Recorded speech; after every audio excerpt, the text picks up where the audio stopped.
అన్ని రకాల వస్త్రాలపై అప్ టు 70% డిస్కౌంట్.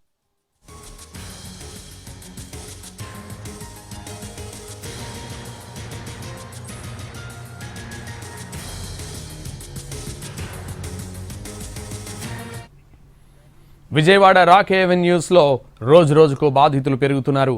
ఏపీ రెరాను ఆశ్రయించారు బాధితులు. మరోవైపు ఇవాళ మెమరాండం ఫైల్ చేసింది రాక్ అవెన్యూస్. ఈ నెలాఖరుకు మరోసారి రాక్ అవెన్యూస్ అంశంపై రెరాలో విచారణ జరగనుంది. రాక్ అవెన్యూస్ లాయర్లు ఇచ్చిన మెమరాండంతో బాధితులు సంతృప్తి చెందలేదు.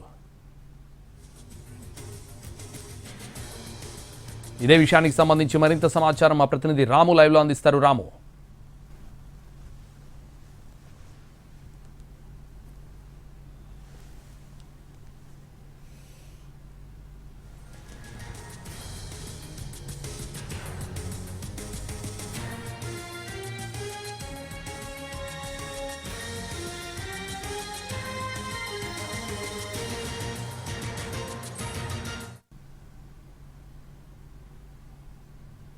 రాకీ అవెన్యూస్ కి సంబంధించినంత వరకు కూడా ఖచ్చితంగా చూస్తే మొత్తం ఇప్పటి వరకు బాధితుల సంఖ్య అయితే రోజు రోజుకి పెరుగుతూనే ఉంది. రెరాని ఆశ్రయించినటువంటి పరిస్థితి ఉంది. అంటే దీనికి సంబంధించి ఎటువంటి రియల్ ఎస్టేట్ ప్రాజెక్ట్ అయినా సరే ఖచ్చితంగా కూడా తీసుకుని రెరా ద్వారా ఆ సర్టిఫై చేయబడినటువంటి విధంగానే చేయాల్సినటువంటి పరిస్థితి అయితే ఉంటుంది. అయితే ఫేజ్ 2 నిర్మాణానికి సంబంధించినంత వరకు కూడా రెరా ఇచ్చినటువంటి సమయం పూర్తయిపోవడంతో రెరా నుంచి అయినా ఏదో ఎంతో కొంత న్యాయం లభిస్తుంది అని చెప్పేసి వాళ్ళు రెరాని ఆశ్రయించారు. అయితే ఇందులో చూసుకుంటే కనుక ముసలి వాళ్ళు అలాగే యంగ్స్టర్స్ ఎవరైతే రీసెంట్ గా సంపాదించుకుని ఎంతో కొంత ఇల్లుగా మార్చుకుందామని చెప్పి చూసిన వాళ్ళు ఇలాంటి వాళ్ళందరూ కూడా అందులో ఉన్నటువంటి పరిస్థితి అయితే ఉంది.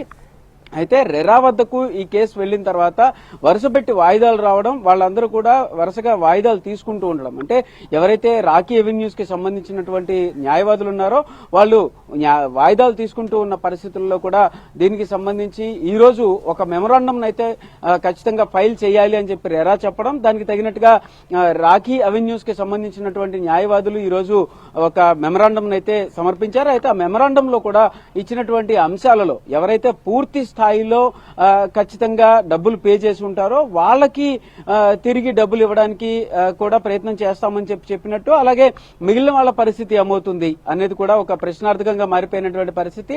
ఇటువంటి నేపథ్యంలోనే ఎవరైతే బాధితులు ఉన్నారో వాళ్ళందరూ కూడా ఆ మెమరాండంతో పూర్తి స్థాయిలో సంతృప్తి చెందలేదని చెప్తున్నటువంటి పరిస్థితి ఉంది. ఇంకొక పక్కన అక్కడ ఏవైతే ముళ్ల మొక్కలు అలాగే పిచ్చి మొక్కలు పెరిగిపోయి ఏదైతే కన్స్ట్రక్షన్ జరిగినటువంటి బేస్మెంట్ ఉందో అది కూడా కనిపించకుండా పోతున్నటువంటి పరిస్థితులు కూడా అక్కడ ఏర్పడ్డాయి. దీనికి సంబంధించి అంటే ఏదైతే రాకీ అవెన్యూస్ తీసుకున్నటువంటి అతిపెద్ద వెంచర్ అంటే 15 ఎకరాల్లో దాదాపు 10 ఎకరాల్లో ఫేజ్ 1 గాను 5 ఎకరాల్లో ఫేజ్ 2 గాను 10 ఎకరాల్లో ఏదైతే ఫేజ్ 1 గా అన్నారో అందులో వైసీపీ నేత గుర్రం నాని అందులో ఉన్నందువల్ల, అంటే అతను కూడా అందులో బాధ్యుడిగా ఉన్నందువల్ల కొంతవరకు అది పూర్తయిన పరిస్థితి. అలాగే 670 ఫ్లాట్లలో మిగిలిన 70 ఫ్లాట్లకు సంబంధించి కూడా వీళ్లకు ఇస్తారు అని చెప్పి అంటే ఈ రకంగా టోటల్ గా చూసుకుంటే కనుక ఫేజ్ 2 బాధితులు వస్తున్నటువంటి పరిస్థితి అయితే ఉంది. ఇంకా ఎంతమంది బాధితులు వస్తారు, ఎవరు రెరాని ఆశ్రయించి ఇస్తారు అనేది కూడా చూడాల్సిన పరిస్థితి అయితే ఉంటుంది.